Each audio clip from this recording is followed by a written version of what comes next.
ये श्याम सुंदर भी ऐसे ही करते हैं। जब गैया चरा करके लौट करके आते हैं उस समय जानबूझ करके श्री प्रिया जी के गवाक्ष के आगे, उनके झरोखा के आगे जानबूझ करके रुक जाते हैं, क्यों जान रहे हैं कि श्री प्रिया इस समय मेरे बाम कपोल की शोभा का तो दर्शन कर रही हैं।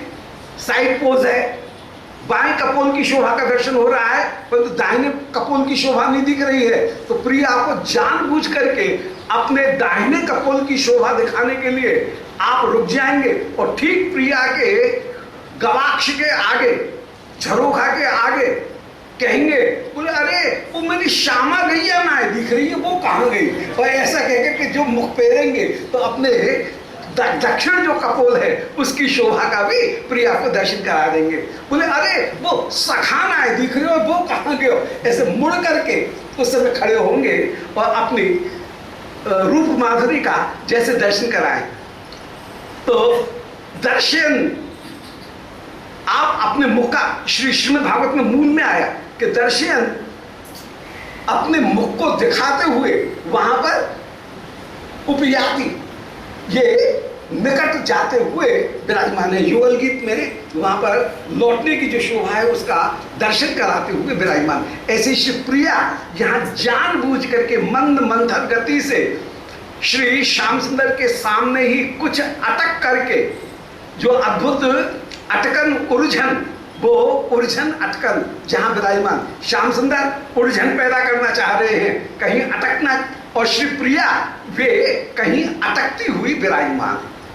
ऐसे अपूर्व ललचान, अपूर्व कर्मलान, अपूर्व उर्झन, अपूर्व अटकन, अपूर्व उमग, अपूर्व हुलस जहां परिपूर्ण रूप से विराजमान। एक एक वस्तु अद्भुत, जो अपूर्व उल्लास हुलस वो विराजमान, कहीं अपूर्व अटकन विराजमान, कहीं अरुझन विराजमान, जानबूझ करके अरुझते हुए, उलझते हुए वे विराजमान हो रहे हैं। और ये अपूर्व शोभा शिवप्रिया लाल की विराजमान हो रही है। अथ निज मूढ़ ने सभ्य हस्तो नमन कला कलताब गुंठनास्ता। ऐसे श्री श्याम सुंदर का दर्शन करके, क्योंकि नंद भवन में पधार रही हैं और वहां पर न जाने कहां से बाबा प्रकट हो जाएं, ब्रजराज, कोई बड़े बूढ़े गोप उपनंद अभिनंद सन्नंद कोई प्रकट हो जाए, तो उस समय श्री किशोरी जी अपने बाएं हाथ को अपने मस्तक के ऊपर रख करके अपना जो घूंघट है उसको थोड़ा सा सरकाती हुई शोभा को प्राप्त हो रही। भले हाथी कैसे सुंदर शोभा, ये गजब।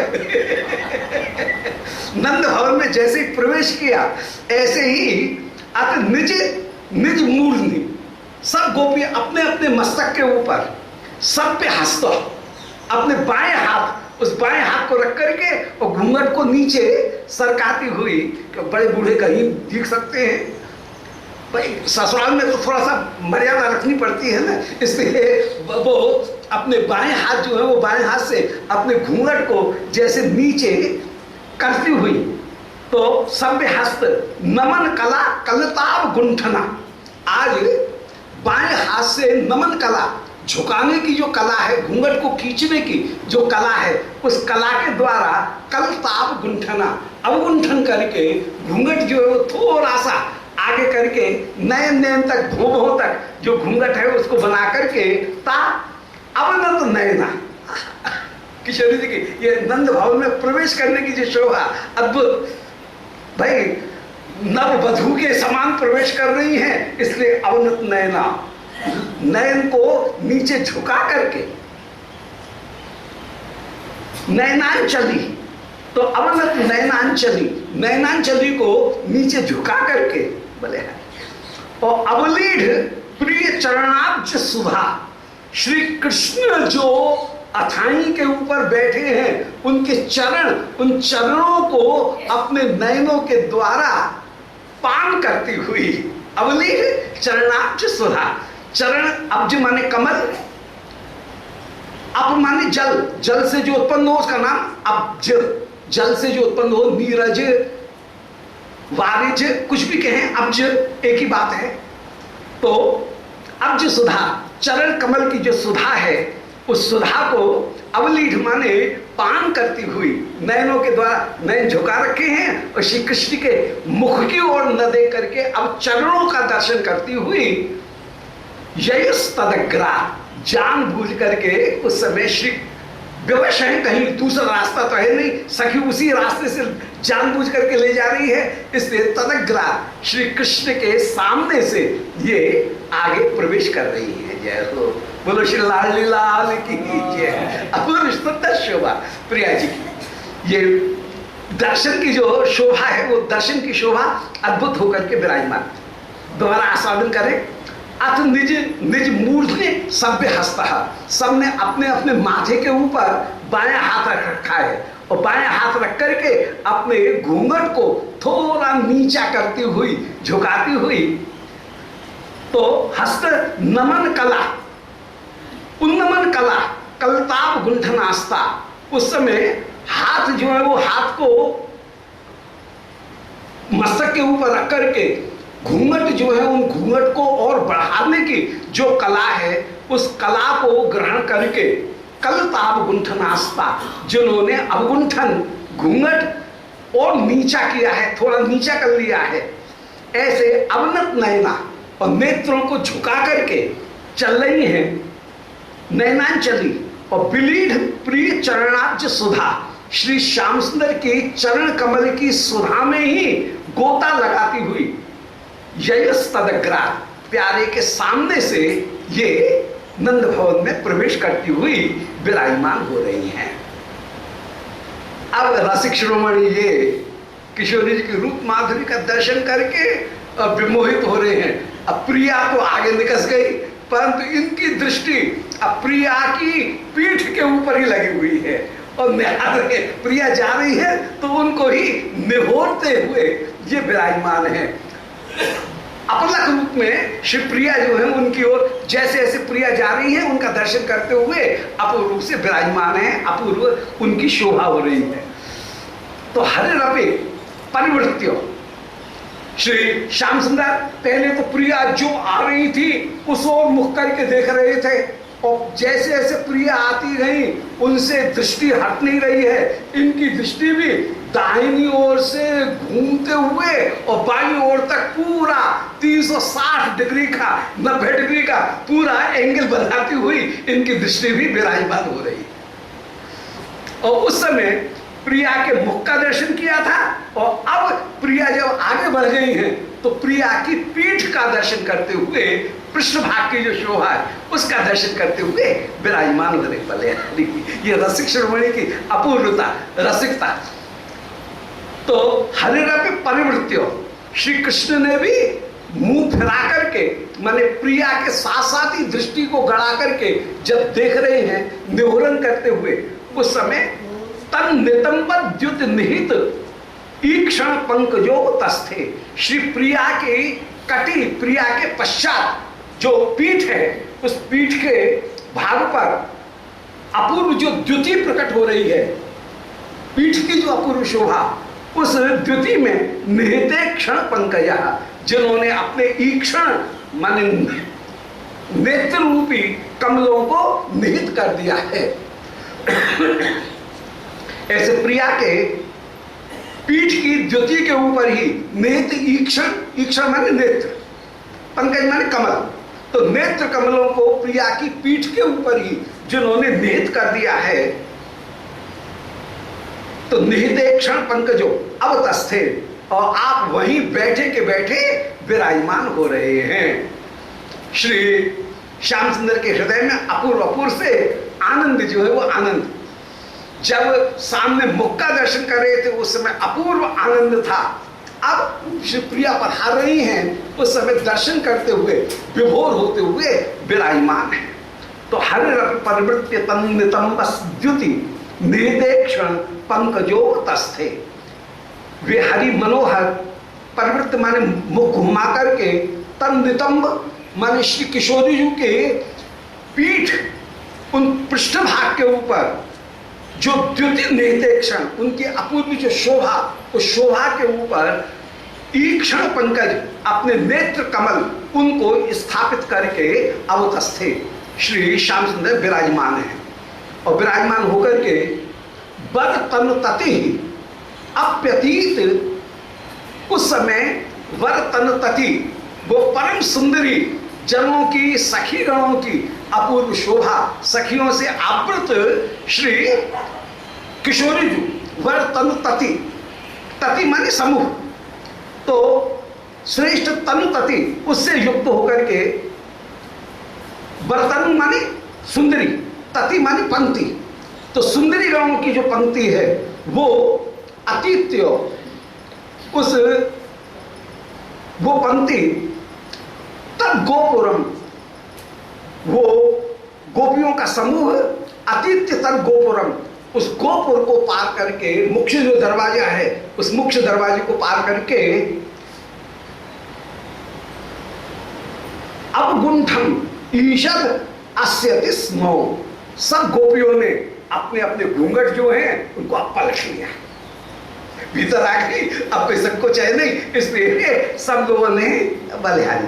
तो तब गोपुरम, गोपुर में भीतर प्रवेश करने के बाद में अवगुंठनम ईषद अस्यति स्मो, उन्होंने अपने जो घूंघट नीचे कर रखे थे उन घूंघटों को सबने अब ऊंचा कर लिया है, और ऊंचा करते हुए एक दूसरे से बतलाती हुई ये सब गोपिकाएं अब भीतर प्रवेश कर रही हैं। तो वर्तन तति ही मन गोपियों के समूह ने अतीत्य तक गोपुरम, उस गोपुर को पार करके अवगुंठनम ईशत, अपने घूंघटों को, ईशत माने धीरे से, अस्यत स्मो, उनको पलटते हुए ये विराजमान हो रही हैं, उन घूंघटों को हटा करके अब भीतर प्रवेश कर रही हैं, अंतपुर में प्रवेश कर लिया, इसलिए सब अपूर्व रूप से आनंदित हो रही हैं।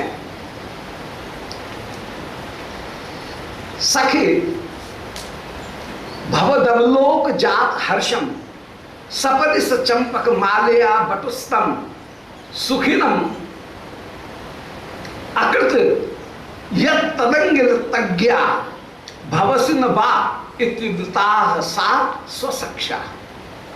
सखी भवद अवलोकन जात हर्षम सपरि सचंपक मालया बटुस्तम सुखिनम अकृत।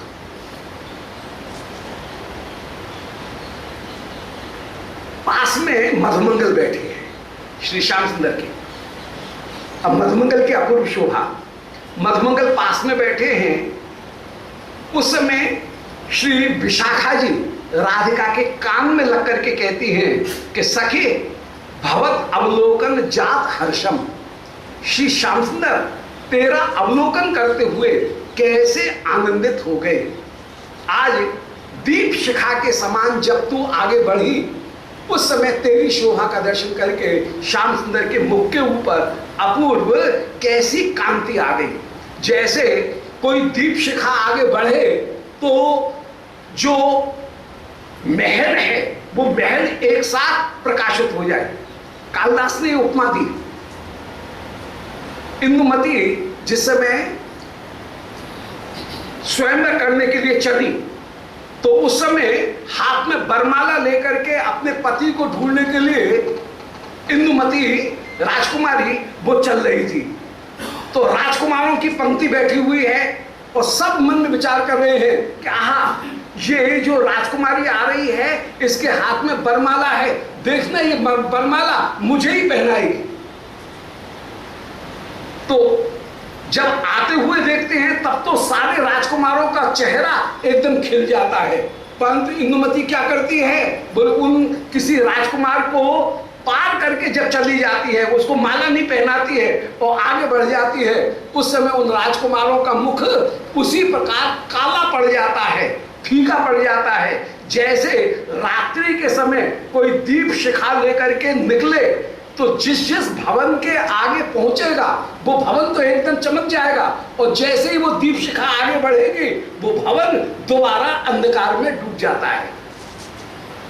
तो संचारिणी दीप शिखेव रात्रौ यम यम व्यतीयाय पतिम परासा राजेन्द्र मार्गाट एवं प्रपेदे विवर्ण भावम सस भूमि पालत। कालिदास कहते हैं उस शोभा का, यहाँ पर वही शोभा अपूर्व रूप से कहीं प्रकट हो रही है कि जिस समय श्री वृषभान नंदिनी आ रही हैं, उस समय श्री श्याम सुंदर का मुख एकदम चमक रहा है। पर श्री प्रिया जब आगे बढ़ गई तो श्याम सुंदर के मुख के ऊपर वो उदासीनता आ गई कहीं, और उस समय उनकी उदासीनता को दूर करने के लिए तो जैसे दीप शिखा जब आती है तब तो भवन का दरवाजा गवाक्ष एकदम चमकने लगता है, और दीप शिखा आगे निकल जाए तो वो भवन जैसे अंधकार में डूब जाता है। ऐसे ही श्री प्रिया जी को आते हुए देखे तब तो श्री श्याम सुंदर एकदम खिल रहे हैं, और जब प्रिया भीतर गई तो श्याम सुंदर जैसे उदास हो गए, और उनकी उदासता को दूर करने के लिए मधुमंगल क्या करते हैं, बोले मधुमंगल परम सुंदर एक चंपे की माला श्री श्याम सुंदर के कंठ में धारण कराते हैं। बड़ा सजेशन है, संकेत है इसमें, चंपे की माला धारण कराने में, अर्थात सखे घबराओ मत, ये चंपक वरना तुम्हारे कंठ की माला बन करके विराजमान होगी, इसलिए धैर्य धारण करो। ये चंपक की माला धारण कराने का गूढ़ तात्पर्य। तो चंपे की माला जो धारण कराए मानो धैर्य दे रहे हैं कि मित्र श्री प्रिया वे तुम्हारे कंठ की हार बन करके विराजमान होंगी, ये संकेत करते हुए विराजमान। तो श्री विशाखा जी उस समय श्री कृष्ण से कह रही हैं, सखे भवद अवलोक जात हर्षम, तेरा अवलोकन करके श्री श्याम सुंदर कैसे चमक गए थे, जैसे दीप शिखा के आगे कोई भवन चमक जाता है, ऐसे ही श्री श्याम सुंदर एकदम प्रसन्न होकर के कितने तेज युक्त होकर के विराजमान थे। सपदि, परंतु जब कुछ वे निराश होने लगे, कुछ फीके होने लगे, उस समय सपदि माने तुरंत ही चंपक माल्या बटुस्तम सुखिनम अकृत। आज बटू ने चंपे की माला धारण करा करके मित्र कृष्ण को सुखी बना दिया, चंपे की माला धारण करा करके सुखी कर दिया है। तो चंपक माल्या बटुस्तम सपदि सुखिनम अकृत, और एक श्लेष में यहाँ चंपक माला के द्वारा श्लेष में भी निरूपण किया कि पीछे जो चंपक माला चंपक लता जी छिपी हुई थी, मैंने पीछे पीछे चल रही हैं किशोरी जी के साथ में, उन चंपक लता ने बटू को पास में बुला करके इशारे से मधुमंगल से कुछ कहा, मधुमंगल श्री किशोरी जी आ गई हैं और मैं किशोरी जी को श्याम सुंदर के साथ में मिलाऊंगी, ऐसा कहीं संकेत किया। और उस संकेत को प्राप्त करके श्री मधुमंगल उस समय श्री श्याम सुंदर को उसी संकेत को देने के लिए मानो चंपे की माला श्री श्याम सुंदर को धारण करा रहे हैं कि हे मित्र घबराओ मत, ये चंपे की माला तुम्हारे कंठ का हार बन करके विराजमान होगी। ऐसे चंपक माला में श्लेष अलंकार का प्रयोग, चंपक माला एक सखी का नाम भी हो गया और चंपे की माला भी हो गई, तो माला नाम करके एक श्रृंगार भी हो गया और सखी भी हो गई। तो सखी ने जो संकेत दिया उस संकेत को ही ये परम विद्वान श्री मधुमंगल ये श्री श्याम सुंदर को धारण करा के विराजमान। मधुमंगल केवल विदूषक नहीं है, भारतीय जो विदूषक है वो बड़ा बुद्धिमान होता है। भारतीय नाटकों का जो विदूषक, वो जो विदेशी नाटकों का पाश्चात्य नाटकों का जो विदूषक है वो तो उल्टी सीधी चेष्टा मात्र करके केवल हंसाता है, परंतु जो भारतीय विदूषक है वह कहीं मिलन में परिपूर्ण विद्वत्ता के साथ में सहायक होकर के विराजमान है। तो विचित्र वेश भाषा के द्वारा हास्यकारी जो पात्र है उसका नाम विदूषक है भरतनाट्य के अनुसार, भरतनाट्य शास्त्र के अनुसार। परंतु ये विदूषक कोई मूर्ख नहीं है, ये विदूषक 22 फूल है, पर विद्वान होते हुए चेष्टा उसकी भले कुछ ऐसी हो परंतु वो है परम विद्वान। तो मधुमंगल ऊपर से ये ब्राह्मण विचित्र वेश इत्यादि के द्वारा, विचित्र वचनों के द्वारा, अद्भुत चेष्टाओं के द्वारा हास्य उत्पन्न भले करता है, परंतु है बड़ा विद्वान और परम विद्वान होकर के, विदग्ध होकर के श्री प्रिया लाल इन दोनों को मिलाने में मधुमंगल सर्वदा सहायक होकर के विराजमान होता है। तो इसको विदूषक को जोकर नहीं समझना चाहिए। जोकर एक अलग चीज है और विदूषक अलग चीज है। मधुमंगल विदूषक होकर के विराजमान है, परंतु जोकर नहीं। तो यहां पर उसी विद्वत्ता को प्रकट करते हुए दिखा रहे हैं कि चंपक माला के द्वारा कृष्ण को अलंकृत करके इन्होंने मित्र को धैर्य प्रदान किया है। तो सखी भवदवलोक जात हर्षम, ऐसे कृष्णम सपदि स चंपक मालया बटु, चंपक माला ने जब बटू से कहा था, उस संकेत को प्राप्त करके बटू ने तम कृष्णम सुखिनम अकृतो, उन कृष्ण को सुखी बना दिया। यद तदंग तज्ञा भवसी न बा, अरे तू श्री कृष्ण के इंगित को जानने वाली है कि नहीं, कृष्ण के इंगित को तू समझ रही है कि नहीं। अर्थात मधुमंगल श्याम सुंदर से ये कह रहे हैं कि हे मित्र, तुम घबराओ मत, घबराओ मत, अवश्य ही वो स्वर्ण चंपकलता तुम्हारी आश्रय लेकर के विराजमान होंगी, तुमसे लिपट करके विराजमान होंगी। इत्युदिताः सा स्वसक्षा, ऐसे जिस समय कहा उस समय श्री राधिका चंपक लता से कहने लगी। तो इति उदिता, ऐसा जब कहा तो आ सा स्वसक्षा, उस समय श्री राधिका बोली। तो राधिका सखी के द्वारा जब राधिका से ऐसा कहा गया, उस समय श्री राधिका सखी को उत्तर देती हुई कह रही हैं।